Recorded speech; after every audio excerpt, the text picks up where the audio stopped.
मैं गीतांजलि लेके आई हूँ नॉन स्टॉप खबरें बाइन टाइम्स की ओर से।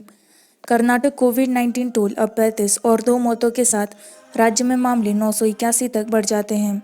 गुरुवार की सुबह कोविड-19 रोगियों की 2 ताज़ा मौतों के साथ कर्नाटक में टोल 35 तक पहुंच गया।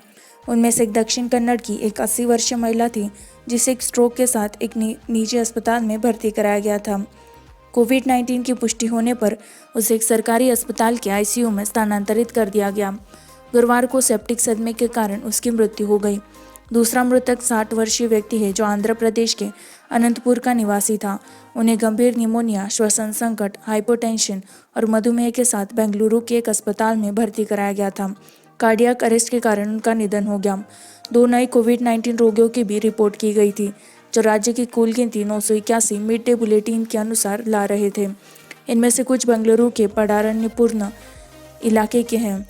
उनमें से 3 नाबालिग हैं, जिनमें एक 8 साल का लड़का है और 2 10 साल के लड़के शामिल हैं। 4 मामले कोविड-19 रोगी के संपर्क के थे और दूसरा मामला एक अन्य कोविड-19 का संपर्क था।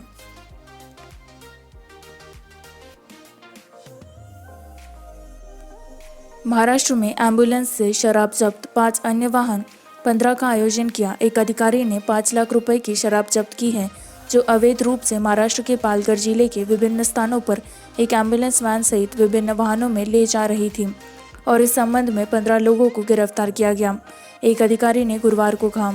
पालघर के पुलिस प्रवक्ता हेमंत काटकर ने कहा कि वीरवार वलीव, मणिकपुर और तुलिंज पुलिस स्टेशनों के अधिकार क्षेत्र के अंतर्गत आने वाले इलाकों में विभिन्न स्थानों पर नाकाबंदी की जा रही है। उन्होंने कहा कि कार्रवाई के दौरान एम्बुलेंस वैन, 2 मोटरसाइकिल, 1 मोटरसाइकिल और 2 स्कूटर जब्त किए गए थे, जिसमें कई प्रमुख ब्रांडों की शराब की बोतलें अवैध रूप से ले जाते हुए पाया गया था। वालिव, मणिकपुर और तुलिंज पुलिस स्टेशन लगभग 7 लाख रुपए कटकर ने कहा।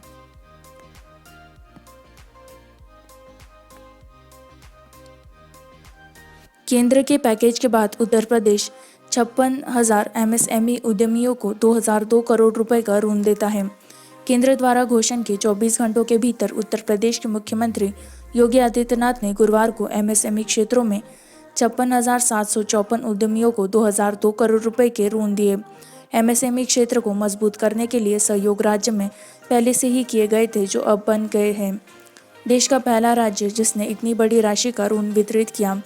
एक क्लिक के साथ मुख्यमंत्री ने केवल ऋण का वितरण किया, बल्कि राज्य में ऑनलाइन ऋण मेला का उद्घाटन किया। मुख्यमंत्री ने कहा कि 56,754 इकाइयों को दिए गए ऋण से 2 लाख लोगों का रोजगार मिलेगा। योगी आदित्यनाथ ने एकल खिड़की प्रणाली का प्रदर्शन करते हुए कहा कि वह श्रमिकों और मजदूरों को राज्य की ताकत में बदलने के लिए प्रतिबद्ध थे। उन्होंने कहा कि वो उत्तर प्रदेश से पलायन के धब्बे को मिटा देंगे और कुशल रोजगार पैदा करेंगे।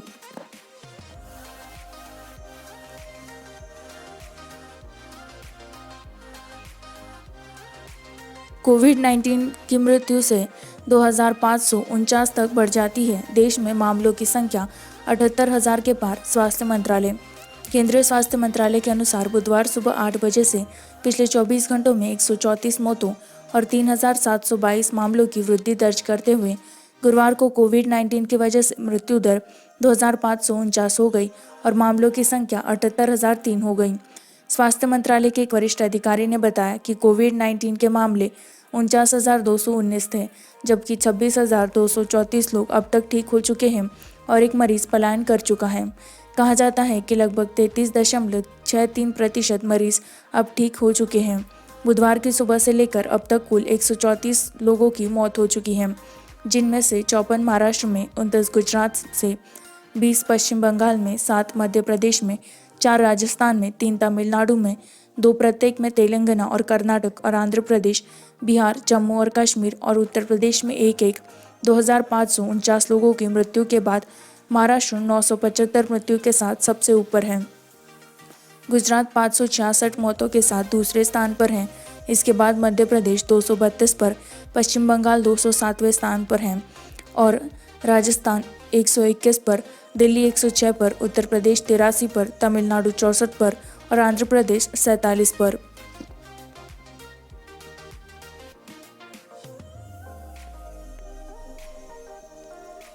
कोविड-19 कोलकाता में की वजह से CISF अधिकारी मरता 37 सहयोगों सकारात्मक परीक्षण। Garden reach ship builders and engineering GRSE limited में प्रतिनियुक्त CRSF एक के सहायक उपनिरीक्षक जिसमें डायबिटीज और उच्च रक्तचाप का इतिहास है, कोविड-19 के लिए सकारात्मक परीक्षण किया गया और बुधवार को कोलकाता में उनकी मृत्यु हो गई। उनके 37 सहयोगी भी सकारात्मक हो गए। सहयोगियों के साथ रहते थे। केंद्रीय बैरक के एक प्रवक्ता ने कहा कि उसी बैरक में मृत अधिकारी और इसे अब साफ कर दिया गया है। GRSE मुख्य इकाई के बैरक आवास के भीतर रहने वाले सभी CISF कर्मियों को संगरोध में रखा गया है और उनके नमूने तुरंत परीक्षण के लिए भेजे गए हैं। केंद्रीय बल के एक प्रवक्ता ने कहा 37 कर्मियों को कोविड-19 से सकारात्मक पाया गया। अपने बैरक को सैनिटाइजिंग में राज्य चिकित्सा संबंधी सुविधाएं में इलाज वायरस राज्य प्रशासन के उपचार के लिए नामित के लिए स्थानांतरित कर दिया गया है। इन कर्मियों को शीघ्र अस्पताल में भर्ती होने की सुविधा प्रदान करने में अत्यधिक सहायक है और किया गया है।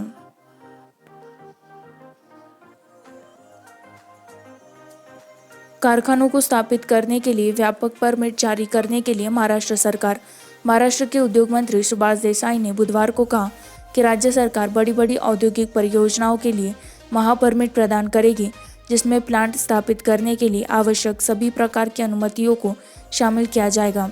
इससे विभिन्न परमिट प्राप्त करने में लगने वाले समय की बचत होगी।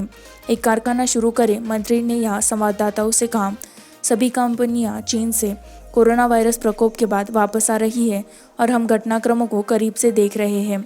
राज्य सरकार ने औद्योगिक स्थापना की प्रक्रिया को आसान बनाने के लिए एकल महापरमिट देने का फैसला किया है। इकाइयों उन्होंने कहा, कंपनियों को ठोस प्रस्ताव प्रस्तुत करने के बाद मेगा परमिट दिए जाएंगे, जबकि बाद की अन्य अनुमतियां प्राप्त करने की अवधि बढ़ाई जाएगी और इकाई शुरू होने के बाद उन्हें प्राप्त किया जा सकता है।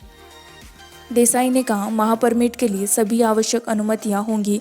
एक उद्योग के लिए या अपना संयंत्र स्थापित करने के लिए यह समय की बचत करेगा और कंपनियां बिना देरी के काम शुरू कर सकती हैं, उन्होंने कहा।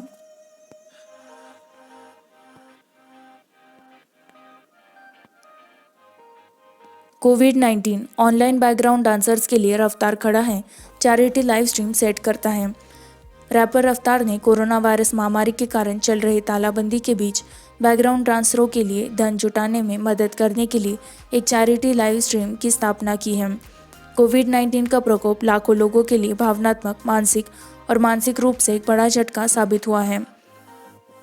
मैं नृत्य समुदाय का हिस्सा रहा हूँ और बहुत अच्छी तरह से उन समस्याओं को समझता हूँ जो इस लॉकडाउन के कारण हो सकती है। मैं चाहता था कि मैं किसी भी तरह से मदद कर सकूं और उस समुदाय को वापस दे सकूं जिसने मुझे आज अपनी पहचान दी है, श्री ने कहा। कॉमेडियन सामे रैना के सहयोग से शुरू की गई नई इस पहल में संगीतकारों, हास्य कलाकारों, क्रिकेटरों सहित 16 सितारों को मिला है और शतरंज के खिलाड़ी शतरंज के लिए चैरिटी के दूसरे संस्करण के लिए 14 मई को आयोजित होने वाली एक फंड जुटाने वाली लाइव स्ट्रीम। रफ्तार ने कहा, मेरे एक साथी सीनियर डांसर्स एसोसिएशन के शमशाद ने मुझसे संपर्क किया और सभी चिंताओं को आवाज़ दी और असफलताओं के सामने कर रहे थे। तुरंत ही समय रैना का नाम पॉप हो गया और उन्होंने इस पहल की योजना के लिए हाँ कहने से पहले 2 बार नहीं सोचा। हम सभी एक साथ इस संकट में हैं और जहाँ भी ज़रूरत हो मदद करने के लिए उधार देने ही मानवीय है। अब एक साथ खड़े होने का समय है। इंसान और जानवर एक जैसे हैं।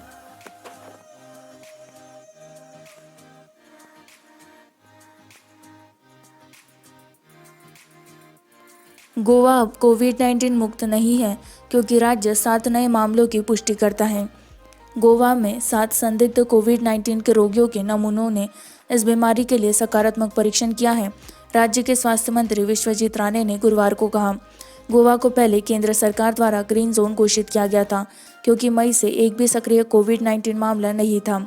एक फिर भी राज्य के गोवा मेडिकल कॉलेज और अस्पताल के वायरोलॉजी लैब में परीक्षण किए गए 7 संदिग्धों के नमूनों के परिणाम बीमारी के लिए सकारात्मक निकले हैं, राणे ने कहा। ट्रूनेट टेस्ट रैपिड टेस्ट के दौरान परिणाम सकारात्मक आए। नमूनों पर किया गया 3 महिलाओं सहित 7 लोगों को कोविड-19 रोगियों के उपचार के लिए समर्पित एक अस्पताल में स्थानांतरित कर दिया गया है, राणे ने कहा। 7 रोगियों में गोयल मूल के एक परिवार के 5 सदस्य और उनके ड्राइवर शामिल हैं, जिन्होंने यात्रा की थी। स्वास्थ्य विभाग के एक वरिष्ठ अधिकारी ने बताया कि तटीय क्षेत्र में मुंबई, गोवा को पहले से राज्य में पाए गए सभी 7 कोविड-19 रोगियों के बाद ग्रीन जोन घोषित किया गया था। राज्य सरकार ने फिर से शुरू करने की अनुमति दी थी उद्योगों सहित अधिकांश आर्थिक गतिविधियां।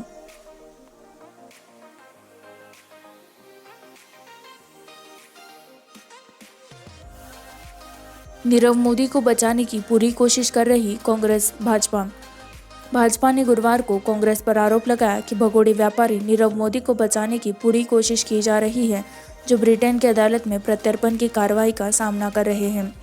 सत्तारूढ़ दल ने पूर्व उच्च न्यायालय के न्यायाधीश, जो एक कांग्रेस सदस्य भी हैं, के बयान का हवाला दिया। विपक्षी पार्टी पर हमला करने के लिए हीरे के व्यापारी की गिरफ्तारी। वीडियो कॉन्फ्रेंस के माध्यम से मीडिया को सूचित करते हुए वरिष्ठ भाजपा नेता और कानून मंत्री रविशंकर प्रसाद ने कहा कि मुंबई और इलाहाबाद उच्च न्यायालय के पूर्व न्यायाधीश अभय तिप्से ने मामले में एक बचाव गवाह के रूप में पदस्थापित किया। दावा किया कि मोदी के खिलाफ धोखाधड़ी और आपराधिक साजिश के आरोप भारतीय कानून के तहत नहीं खड़े होंगे।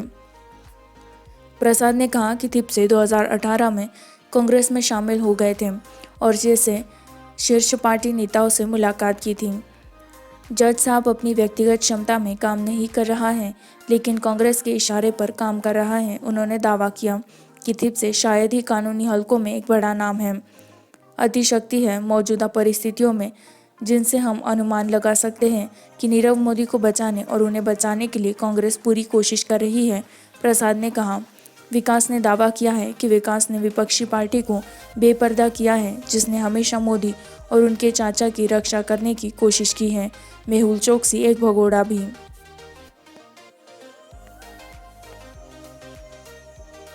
अमिताभ बच्चन स्टारर गुलाबो सीताबो 12 जून को वर्ल्ड प्रीमियर के लिए सेट। यह आधिकारिक तौर पर है। अमिताभ बच्चन और आयुष्मान खुराना स्टारर गुलाबो सीताबो अमेजन प्राइम वीडियो पर सीधी डिजिटल रिलीज की और बढ़ रही है। निर्माताओं ने गुरुवार को घोषणा की। सुजीत सरकार द्वारा निर्देशित लखनऊ सेट व्यंग दुनिया भर में 12 जून से स्ट्रीमिंग शुरू कर देगा। गुलाबो सीताबो 2 गिनौने षड्यंत्रकारी लोमड़ियों की एक विचित्र कहानी है। एक मकान मालिक और किराएदार एक अपडाउन के खेल में। एक Rising Sun Films production film 1 अप्रैल को रिलीज के लिए तैयार थी, लेकिन कोरोना वायरस प्रेरित शटडाउन के कारण फिल्म निर्माताओं ने डिजिटल मार्ग लेने का फैसला किया। सरकार ने कहा कि उन्हें खुशी है कि लगातार सहयोगी जूही चतुर्वेदी द्वारा बनाई गई फिल्म आखिरकार रिलीज होगी। मुझे खुशी है कि आखिरकार मैं अपनी फिल्म को जल्द से जल्द आगे बढ़ा सकता हूँ। जैसे ही कहानी ब्रेक हुई, मुझे इसकी सेवा करनी थी। यह अप्रत्याशित परिस्थितियाँ हैं, हम सभी को इससे गुजरना होगा, निर्देशक ने बताया।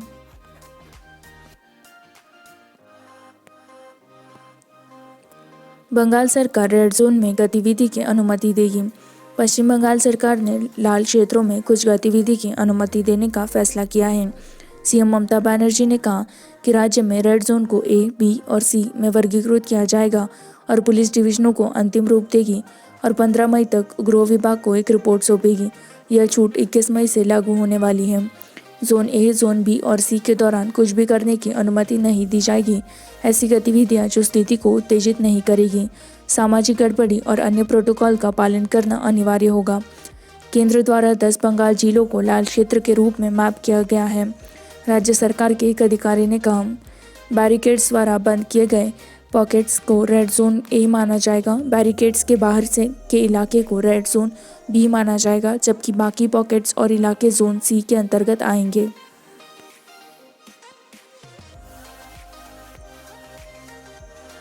सेंसेक्स 886 अंक लुढ़का, निफ्टी दरार 9,200 से नीचे। इक्विटी बेंचमार्क सेंसेक्स ने गुरुवार को 886 अंकों की गिरावट दर्ज की, जो कि index heavyweight Reliance industries, HDFC जुड़वा, इन्फोसिस और आईसीआईसीआई बैंक के वैश्विक बाजारों में बिकवाली के बीच भारी नुकसान को ट्रैक कर रहा था। सरकार के 20 लाख करोड़ रुपए के वित्तीय प्रोत्साहन के तत्काल बाद से खिलाड़ी निराश थे। पैकेज को अपेक्षाकृत छोटा देखा गया।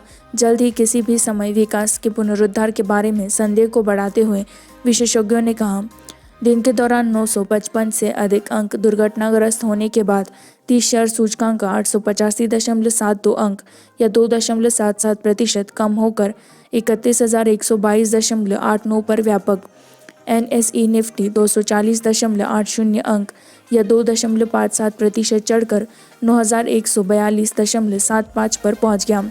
सेंसेक्स बैंक में 5% से अधिक की गिरावट के साथ टेक महिंद्रा शीर्ष स्थान पर था, जिसके बाद Infosys, HDFC, IndusInd bank, Reliance industries और NPTC थे।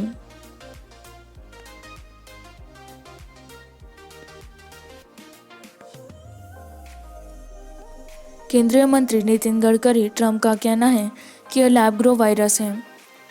केंद्रीय सड़क परिवहन और MSME मंत्री नितिन गडकरी ने बुधवार को कहा कि कोरोना वायरस एक प्राकृतिक वायरस नहीं था, बल्कि प्रयोगशाला में विकसित अमेरिकी राष्ट्रपति डोनाल्ड ट्रंप द्वारा महामारी के प्रसार के लिए चीन पर हमला करने के लिए व्यक्त किया गया एक दृश्य था। गडकरी ने कहा, यह सबसे महत्वपूर्ण है चुनौती आत्मविश्वास पैदा करना बहुत महत्वपूर्ण है। लोगों के मन में एक डर है। हमें कोरोना के साथ जीने की कला को समझना होगा। यह एक प्राकृतिक वायरस नहीं है, यह एक कृत्रिम वायरस है। यह पहली बार नहीं है जब उसने इस तरह की टिप्पणी की है। मंगलवार को एक अलग साक्षात्कार में उन्होंने कहा, यह कोरोना वायरस एक कृत्रिम वायरस है जिसे प्रयोगशाला में तैयार किया गया है। यह एक प्राकृतिक वायरस नहीं है। यही कारण है कि हमारे चिकित्सा विशेषज्ञों और वैज्ञानिकों के पास इसका कोई समाधान नहीं है। उन्होंने कभी इसकी उम्मीद नहीं की। ट्रंप ने अक्सर आरोप लगाया है कि इसकी उत्पत्ति चीन के वुहान इंस्टीट्यूट ऑफ वायरोलॉजी में हुई है, न कि शहर के गीली बाजार में।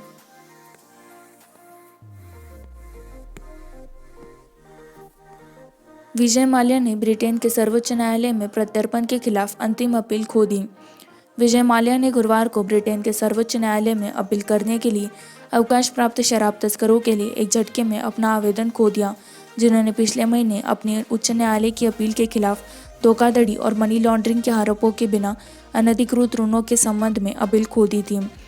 अपने अब विचलित किंगफिशर एयरलाइंस के लिए 64 वर्षीय व्यवसायी के पास 20 अप्रैल से उच्च न्यायालय के फैसलों पर उच्च न्यायालय में स्थानांतरित करने की अनुमति प्राप्त करने के लिए इस आवेदन को दायर करने के लिए 14 दिन का समय था, जिसने एक वेस्टमिंस्टर मजिस्ट्रेट अदालत के प्रत्यर्पण के खिलाफ उनकी अपील को खारिज कर दिया। यूके के गृह सचिव द्वारा प्रमाणित आदेश नवीनतम निर्णय अब पुनः प्रमाणीकरण के लिए वापस चले जाएंगे और प्रत्यर्पण की प्रक्रिया को 28 दिनों के भीतर चालू किया जाना चाहिए।